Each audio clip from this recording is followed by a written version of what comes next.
Assalamualaikum warahmatullahi wabarakatuh. Pendidik laksana petani bertanam dengan banyak benih, namun janganlah meminta padi menghasilkan jagung. Pun sebaliknya, janganlah pernah meminta jagung menghasilkan padi. Biarlah tumbuh sesuai dengan kodratnya.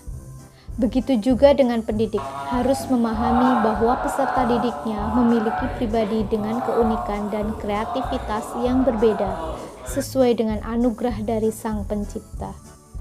Pendidikan dan pembelajaran hadir untuk membuat mereka tertarik dan bahagia, sehingga tercapai kesempurnaan budi pekerti yang membawa pada kebijaksanaan. Saya, Nur Eka Sari, calon guru penggerak Angkatan 4 dari SMA Islam Ta'alumul Huda Bumiayu, Kabupaten Brebes, Provinsi Jawa Tengah. Pada kesempatan ini, saya akan memaparkan tanggapan refleksi kritis mengenai filosofi pendidikan Ki Hajar Dewantoro.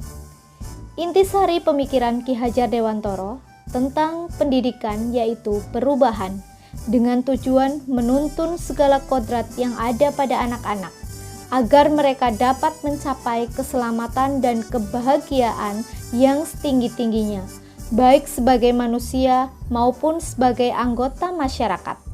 Pendidikan anak itu memerdekakan. Laksana tata surya, biarlah anak-anak berputar sesuai dengan orbitnya masing-masing. Proses pembelajaran yang mencerminkan pemikiran Ki Hajar Dewantoro antara lain, yang pertama, manusia Indonesia yang berbudi pekerti, yang kedua, manusia di Indonesia yang maju dalam pemikiran, dan yang ketiga, manusia di Indonesia yang mengalami kemajuan fisik.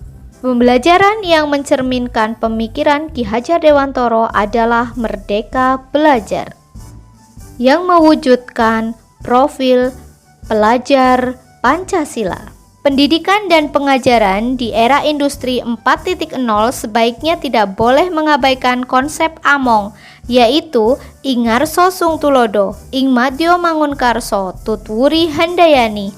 Di depan menjadi contoh, di tengah memberi motivasi, dan di belakang memberi bimbingan. Dari konsep pemikiran KHD tersebut, yang sudah saya terapkan adalah kemerdekaan belajar siswa.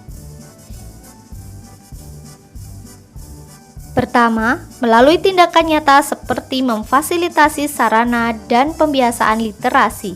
Kedua, aktualisasi penguatan pendidikan karakter berbasis kelas, sekolah, dan masyarakat. Ketiga, menciptakan lingkungan belajar yang mendukung berpikir kritis dan pemecahan masalah untuk peserta didik.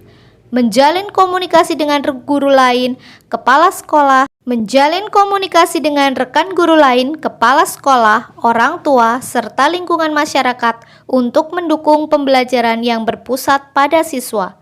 Dengan merdeka belajar, saya sebagai pendidik berkomitmen berusaha mengantarkan peserta didik pada kebahagiaan dan keselamatan melalui pendidikan dan pembelajaran yang menerapkan pembelajaran abad 21 dengan tetap menjaga nilai-nilai budaya Indonesia sehingga melahirkan profil pelajar Pancasila.